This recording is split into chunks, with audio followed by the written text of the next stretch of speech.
লিবাস আরবিতে কি বলে? লিবাস। আল্লাহ বলেছেন, ও নারীরা তোমরা পুরুষদের জন্য পোশাক, আর ও পুরুষেরা তোমরা নারীদের জন্য পোশাক। পড়েন সুবহানাল্লাহ। পোশাকের বেসিকলি তিনটা কাজ। কয়টা? কেউ কথা কয় না, আরো জোরে বলেন কয়টা? এখন আওয়াজ আসলো কোত্থেকে? আওয়াজ করে উত্তর দিবেন, চিল্লায় বলেন পোশাকের কাজ কয়টা? এভাবে শেষ পর্যন্ত খোঁচায় যেন সাউন্ড বের করা না লাগে, স্বপ্রণোদিত ভাবে উত্তর করবেন, ক্লাসের মতো হোক।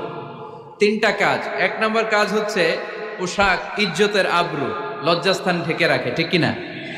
আমাদের লজ্জাস্থান ঢেকে রেখেছে আমাদের পোশাক।